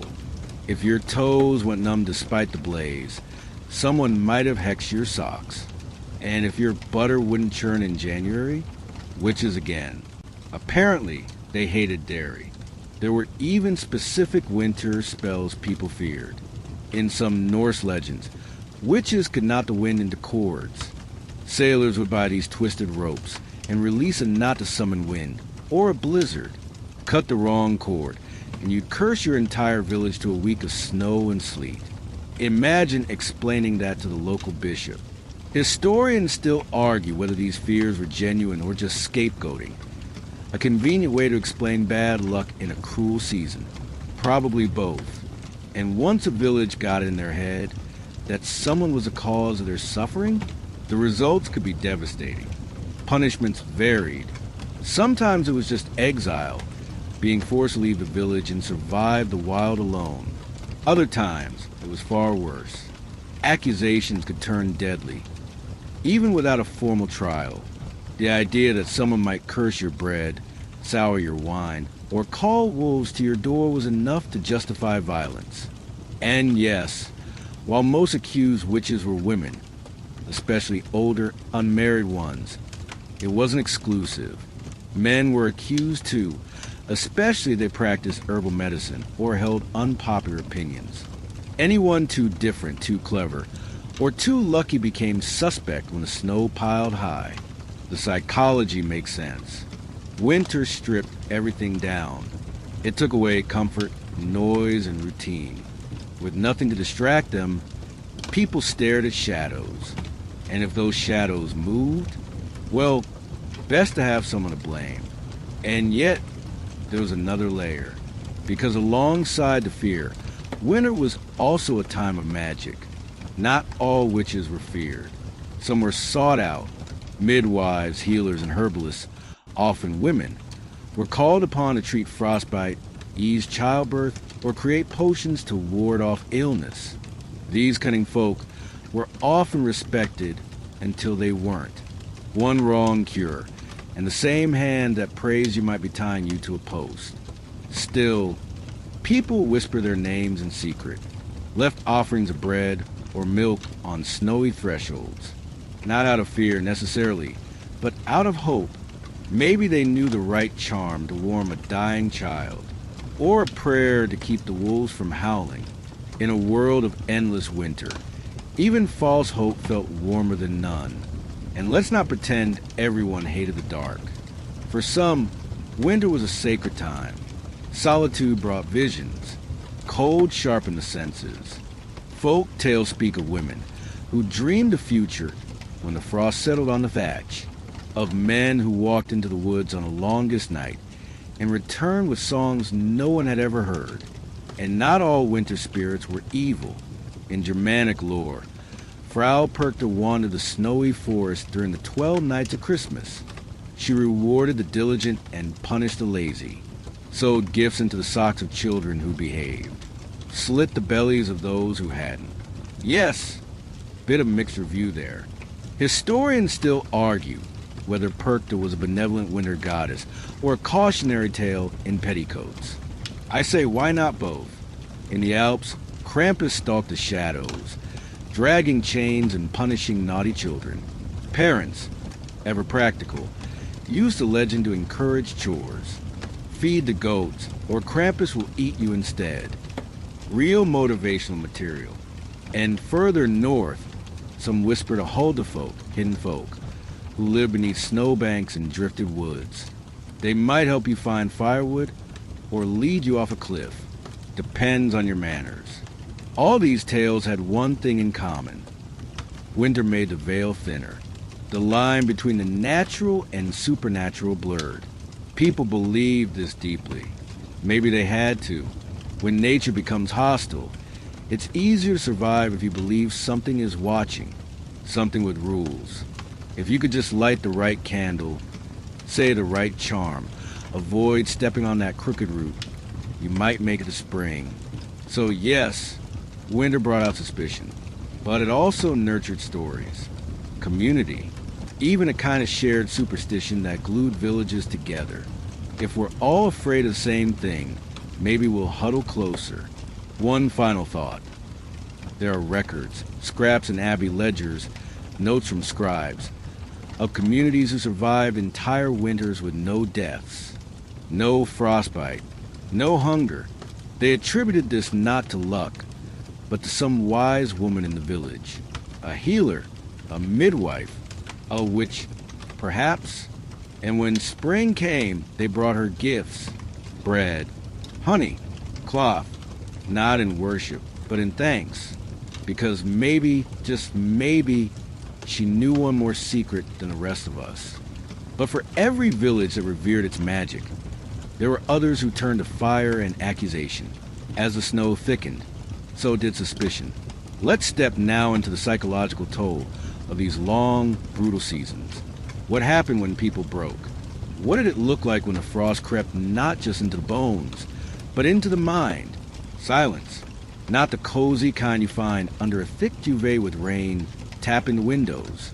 No, this was the silence of snow-muted villages, empty roads, and hearts with no wood left. The kind of silence that presses on your ears, makes your thoughts feel too loud. And when that silence stretches over weeks, months, it starts to peel things back. Not just roofs or walls, but the mind. Tonight, we walk carefully now, because we're heading into the coldest part of all, the psychological toll of medieval winters. The physical suffering was brutal. Sure, the hunger, the chilblains, the frostbite. But worse still was the mental fog that descended when everything became gray. And the medieval world, already steeped in religion, superstition, and rigid hierarchy, had very few tools for understanding what we now call seasonal affective disorder. Let's anchor ourselves in a mainstream historical fact. Medieval medicine followed the theory of the four humors: blood, phlegm, yellow bile, and black bile. Illness was believed to be caused by imbalances in these fluids. Winter was thought to encourage an excess of black bile, which made a person melancholic, withdrawn, even mad. So yes, sad in winter, your bile's out of whack. Obvious, right? Of course. They didn't have antidepressants or sun lamps. What they did have were prayers, pilgrimages, and, if you were wealthy, leech treatments or calming potions made from valerian and wine. For the rest, you bore it, or didn't. In some monasteries, monks recorded what we might now recognize as depression. Cloistered brothers who stopped speaking, eating, or attending services. They called it aestia, a spiritual dryness, a kind of soul weariness believed to be the devil's whisper. Some were punished for it. Others were locked away. A few simply faded. Quirky tidbit? In some medieval texts, there's mention of snow madness, chronicled mostly in isolated mountain villages. It was described as a winter delirium marked by sudden wanderings into the snow, naked, disoriented, sometimes singing. A phenomenon some modern psychologists compare to hypothermia-induced confusion, or even a kind of communal breakdown. One Icelandic saga tells a man who walked into a snowstorm, convinced he'd been called to feast by the dead. Spoiler, he didn't come back. The villagers didn't mourn him. They just said, he caught the snow sickness. Like it was a cold, like it was normal. And that's the scary part. Sometimes it was because winter didn't just starve the body, it isolated it. Roads vanished. Neighbors disappeared behind shuttered windows. Days blurred. And without clocks or calendars or tick-tock, time grew loose. A week felt like a month. You forgot what grass looked like, what birds sounded like.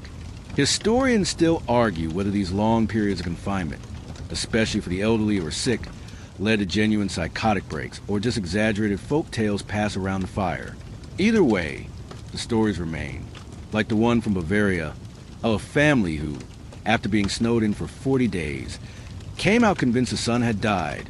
The villagers said they spoke in rhyme for weeks, refused to eat anything but boiled bark, and tried to plant candles in the frozen field. Some called it madness. Others whispered. They saw something. That uncertainty? Very medieval. And let's not forget dreams. In the absence of action, people dreamed. Long, vivid dreams that they believed were messages, either divine or demonic. Some were terrifying. Angels with bleeding eyes, forests full of whispering skulls. Others were prophetic. There are records of villagers predicting thaws, deaths. Even bursts based on what they dreamed during the darkest nights of January. Sometimes they dreamed of warmth, of fields, of food. These dreams, in turn, became desires. And when spring didn't come on time, desire became frustration. Frustration became violence. Here's the shadow truth of all this. The colder the world became, the closer people got to breaking. Food theft spiked. Not surprising. But so did stranger things. In some parish logs, you'll find entries like, asterisk, man found chewing straw from roof. Claimed would grow bread in his belly. Asterisk, or asterisk, widow struck son in sleep. Said he was hoarding heat in his hair. Asterisk, these weren't just metaphors. These were symptoms of a deeper collapse. And in tightly wound social systems, like those found in monasteries, convents, or manorial households, when one person snapped, it could ripple. A servant might start hiding food. A monk might declare the apocalypse had begun. A priest might interpret weather patterns as signs of divine wrath. Groupthink? Try group despair. Now, a modern brain might say, cabin fever. Psychological stress. The impact of vitamin D deficiency on neurotransmitters. But to a medieval villager, the explanations were spiritual. Melancholy wasn't chemical. It was a punishment, a test, or worse, possession. There were even rituals to test for it. One 14th century manuscript from France describes a curious treatment. The afflicted person was tied to a stool beside a roaring fire and made to stare into a bowl of water while a priest chanted psalms backwards. If the water rippled at the mention of Judas Iscariot, the person was deemed cleansed. If not, well, maybe they needed to be buried in snow for a night to draw out the darkness. It's both cruel and tragically poetic. Still, people found ways to cope. They told stories, sang songs, created elaborate games, even in the dark. In one abbey, monks reportedly created a shadow puppet theater using candlelight and their own fingers. The plays were absurd, talking pigs, flying saints, soup that turned people invisible, but they laughed. That counted for something, and some communities leaned into ritual, lighting candles on exact days, burying objects in the snow to bless the ground, holding hands in circles and humming ancient melodies. Were these spells? Prayers? Psychological survival tactics? Again, why not all three? Because the line between magic and medicine, myth and coping mechanism, blurred deeply in the frost. And even when the mind did start to slip, sometimes it didn't end in tragedy. Sometimes a person just went quiet, sat closer to the fire, told the same story every evening. Slowly became part of the room, like the chair or the kettle. That's its own kind of peace, I suppose. But not everyone managed that. Sometimes winter broke people, and the people who were already living on society's edge, widows, beggars, debtors, the strange, they bore the worst of it, the ones no one visited, the ones whose doors stayed shut long after the first thaw. Still, when the snow did melt, the sun creeping back over the thatch, people emerged, dazed, changed but alive, and the world smelled different. Damp, green, possible. But before we run towards spring, let's stop at the door of one last wintry trial. The medieval leper, cast out not just from warmth and shelter, but from human touch. Let's talk about what it meant to suffer outside the walls. Alone, in the cold. You're already cold. I know. But tonight, we need to open the door and step all the way outside, past the fires, past the village, into the woods, to the edge of existence, where snowdrifts swallow paths, and the wind doesn't care what your name is. Because for the medieval leper, winter wasn't just brutal. It was exile in its purest form. Now, leprosy, what medieval folk called it, was a bit of a catch-all diagnosis. It likely included multiple skin diseases, from eczema to psoriasis to actual Hansen's disease, which we now know is the true leprosy. But back then, if your skin turned pale and patchy, or your limbs went numb, or your face changed shape, you were marked. And in winter, those marks showed clearer. When the chill drained everyone's faces to gray and every scab cracked and bled, a person with any disfigurement became a walking omen, a visual reminder of sin. of death, of what could happen if the world, or God, turned against you. Mainstream historical fact. Lepers in medieval Europe were often forced to wear distinctive clothing, long robes, hoods, even bells to warn others of their approach. In many towns, they were legally barred from entering markets or churches. During plague years, they were sometimes mistaken for carriers and executed. But even in the best of times, they were outcasts. And winter, it was their cruelest judge. See, when food was scarce, charity dried up. If a leper knocked on your door asking for a crust of bread in July, maybe you'd spare it. But in February, when your own children were crying from hunger, that door stayed shut. So, many lepers lived in small shelters at the edges of towns, asterisk, leprosaria, asterisk, or lazar houses.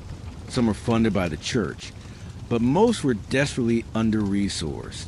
In deep winter, they might receive a bit of firewood from the local bishop, or they might not.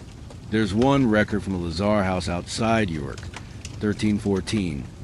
2 died of freezing. 1 tried to eat wool. That's it. No names. Quirky tidbit.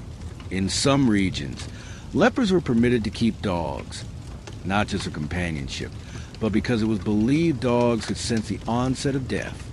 If a leper's dog howled at night, it was taken as a sign that someone in the colony would die before sunrise. Think of it as grim winter forecasting. And yes, there were darker superstitions. Some believed lepers glowed faintly at night. Others thought they didn't feel the cold at all, that their skin was numb, their blood turned to snow. Historians still argue whether these tales were rooted in medical misunderstanding or just convenient folklore to justify cruelty. But here's something rarely talked about. Lepers had their own communities. In their exile, they formed bonds deeper than most townsfolk. They told stories, kept watch of one another, and even hosted small religious services using icons scavenged from discarded chapels. Imagine a group of outcasts huddled around a barely burning fire, singing hymns off-key while the snow piles against the door. It wasn't joy, but it was resistance, and every so often a miracle. There's a preserved letter from a noble woman in 1387 who reportedly visited a leprosarium with hot broth and woolen cloaks. The lepers blessed her. She returned the next year. Some said she'd been healed of her own illness by their prayers. Others said it was just a guilty conscience, neatly resolved. Either way, someone remembered them. But more often than not, they were forgotten. Sometimes they wandered into forests, along roads, into ditches, never to be seen again. There's a French account of a leper found frozen in a field outside Dijon. In his arms, a stolen loaf of bread, still warm. No one ever claimed the body. It was buried by monks, anonymously, under a frostbitten willow. Why include this? Because that was medieval winter. It didn't kill equally. It chose the weakest, the loneliest, and the most cast aside. But even then, people carved out meaning in the snow. Let's shift slightly.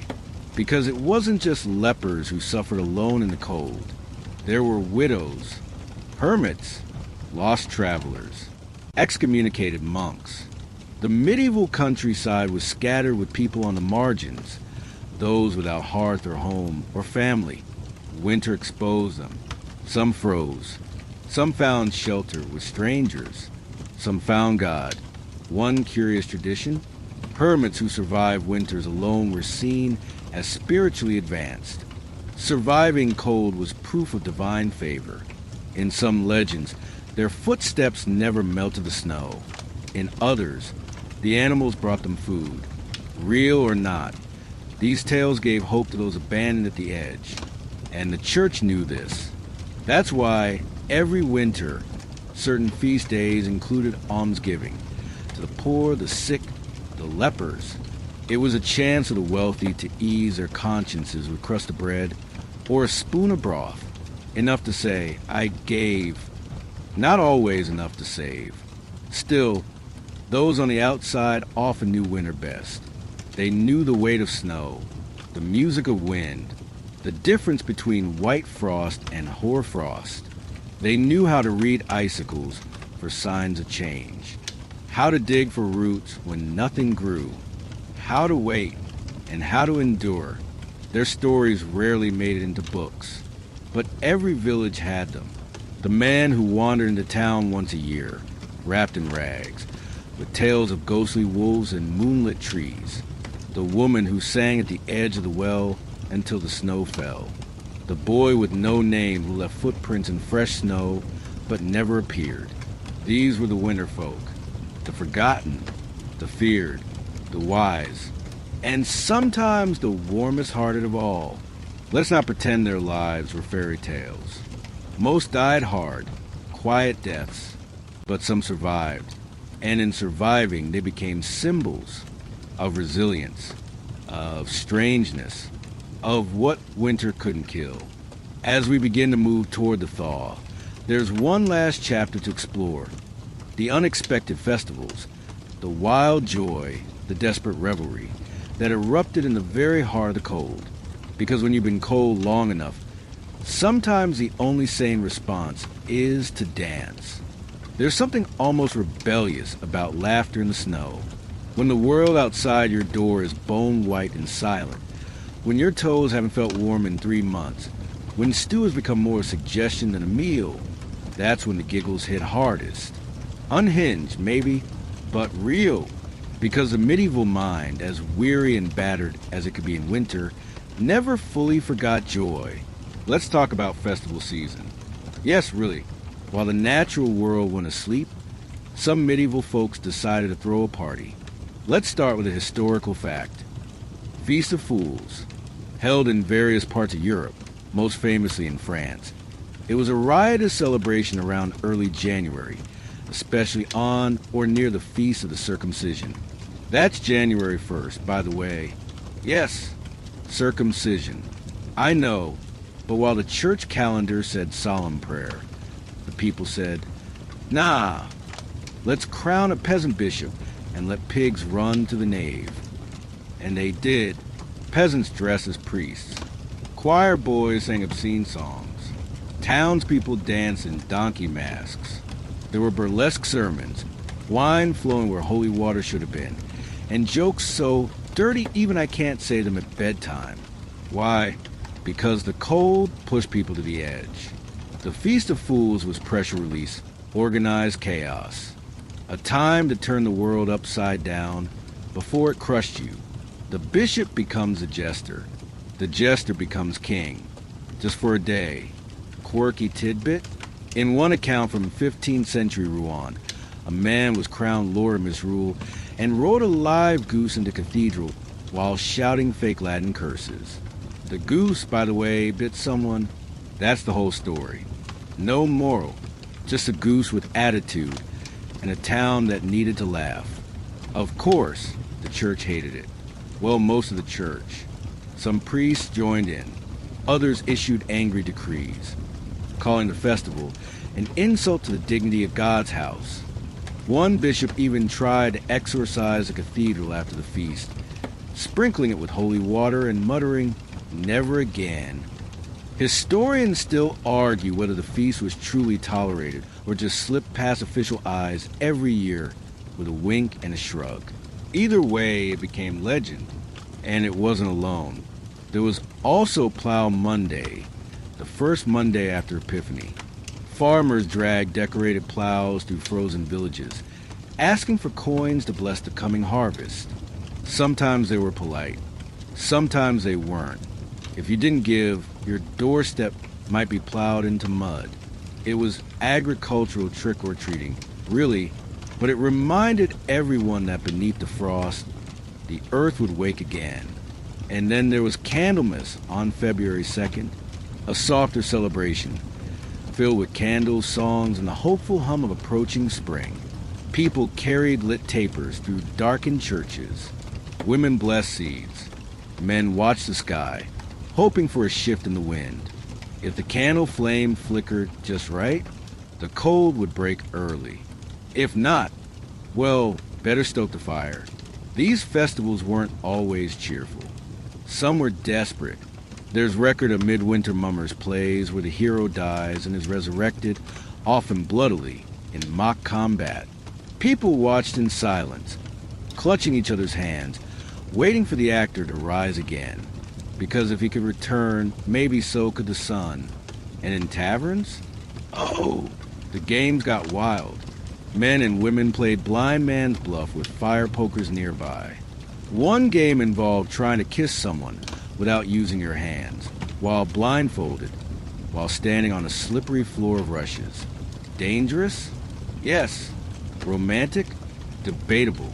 Hilarious? Absolutely. Even the most conservative towns allowed for song nights, where the whole village crammed into one large hall and sang old ballads until their voices cracked. Some songs were bawdy. Some were ghostly. One chilling favorite went, Asterisk, when the wind comes down from the treeless hill, Slash lock your doors and stay so still. Slash forefrosts his teeth and snow his eyes, Slash and takes the fool who walks or cries. Asterisk, a lullaby or a warning. Depends how much ale you've had. Because here's the truth. People needed ritual. Celebration in winter wasn't frivolous. It was survival. Joy kept the soul from icing over. Even children, bundled in scratchy wool, their fingers raw, were part of the chaos. They played games with snowballs packed so hard they cracked windows, built crooked snowmen and crowned them kings, sang mocking songs at passers-by like, Old man with the freezing toes, eats a soup but never knows. There's a mouse inside his hat, sleeping warm and getting fat. No idea where that came from. Possibly a very confused mouse. But for a few hours, even in a world of scarcity, the laughter roared louder than the wind. And then it faded, the fire dimmed. People shuffled home, bellies full of barley stew, and cheeks red from both drink and frost. The jester became the baker again. The peasant bishop took off his crown. The snow kept falling, because the party always ends. But those flickers of celebration helped carry them through. When food vanished, when friends died, when roofs collapsed under snow, memories of warmth stayed. That time the donkey stole the priest's cloak. That kiss during Candlemas. That moment when the blindfold slipped and the laughter got too loud. And maybe that's what kept people going. Not just food or fire, but stories. Joyful ones, foolish ones. The kind you whisper under blankets to remind yourself that the dark is not forever. But as the festivals faded and February hardened into March, another threat crept in, the spring that never came. Because sometimes winter didn't let go, and when it lingered, the real panic began. Let's step into that final, frigid stretch, the cruelest part of all. By now, you'd think the worst is over. You've outlasted January's ice, survived February's hunger, even danced through a drunken mummer's play without falling into fire pit. March is here. Surely the thaw begins. But here's the dark twist of a medieval winter. Sometimes it didn't end. And that's when things turned truly desperate. See, medieval Europe didn't run on calendars so much as rhythms. Seasons, yes, but also the feel of the earth, the sound of river ice cracking, the sudden drip of melting snow from the church roof. When the thaw came late, it felt wrong, like a promise broken. Mainstream historical fact. The Little Ice Age, which began around the 14th century and persisted for several centuries, brought long, irregular winters to Europe. Crops failed. Rivers froze deeper than before. And in some years, spring simply refused to arrive on schedule. There's a chronicle from England in 1316. March passed, and still no green. By April, children were eating bark. One monk wrote, "The earth has locked her womb." Dramatic, yes, but also chillingly accurate. When winter overstayed its welcome, every system broke down. Livestock died from hunger, having already chewed through old straw and whatever roots could be scraped from beneath frozen soil. Seed grain, normally preserved for planting, was eaten out of necessity. That meant even if spring did come, there was nothing to plant. A lean year became a famine, and unlike the poetic imagery of earlier months, snow-laced trees, candlelit vigils, quiet resistance. Late winter was ugly, mucky, wet, cold in a bone-deep, morale-shattering way. Imagine stepping out of your cottage and sinking into half-thawed mud, soaked in melted pig dung and human despair. Charming, right? Quirky tidbit. Desperate people believed that placing iron nails in the hearth could coax spring to arrive faster. The metal, they thought, offended winter spirits. Others banged pots at sunrise, a noisy plea for warmth to return. And one village in Bavaria sacrificed an effigy of winter itself, burning at the top a frozen river and dancing as it sank. Did it work? No idea, but I love the visual. Now, remember the livestock?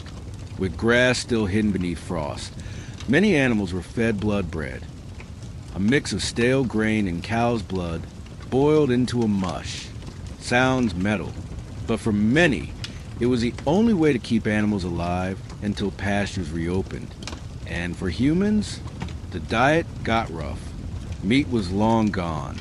Salted fish, if you had it, tasted more like barrel than cod. Turnips were shriveled, their cores spongy. Bread was made with ground peas, moss, and sometimes even powdered bark. The resulting loaves were more survival brick than comfort food. One traveler wrote, "It sat like stone in the belly, but warmed us slightly."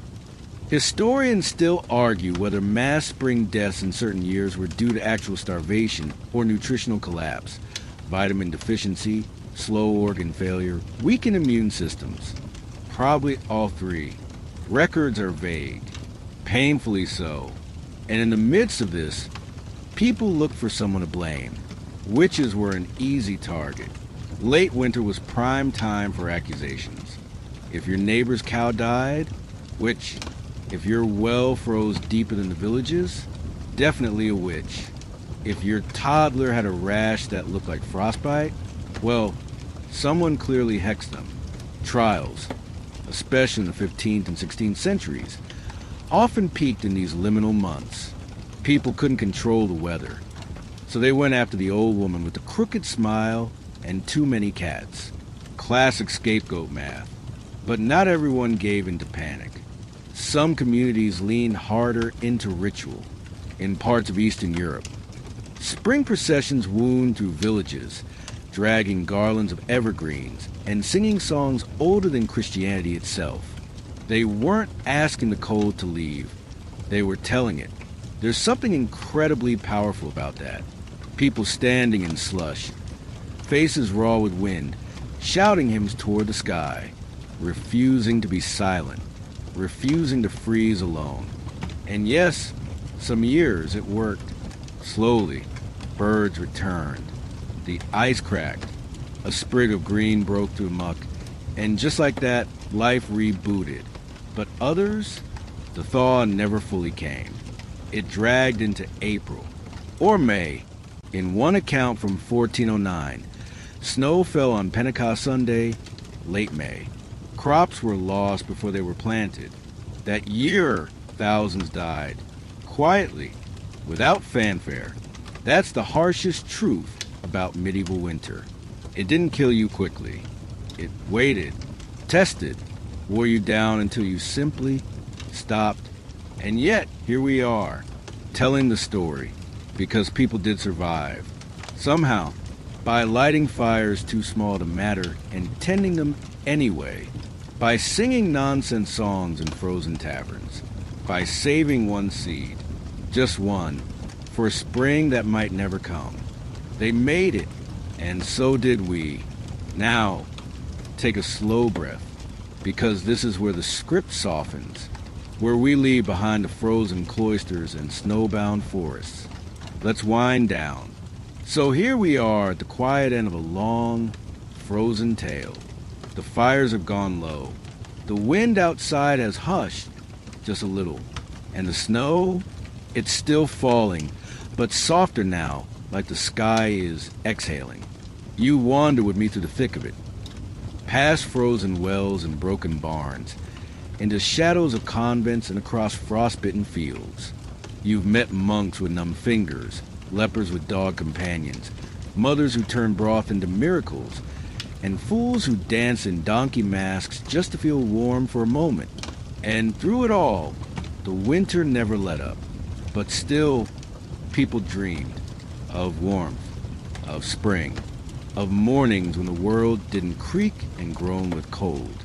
They passed those dreams down, hidden in lullabies and superstitions, in strange festivals and half-true prayers. We carry them now, maybe in smaller ways. A candle on the windowsill, a blanket too old to throw away. That quiet moment when you look out at a snowy street and think, I've felt this before, even if I've never been here. That's what history is. Not dates or battles, but memory layered like frost, delicate, dangerous, and deeply human. So if you're lying in bed right now, tucked in safe and warm, maybe spare a thought for someone who wasn't, and feel the hush of the past settle gently around you. The cold can't reach you here. Sleep well, friend. You made it through the winter.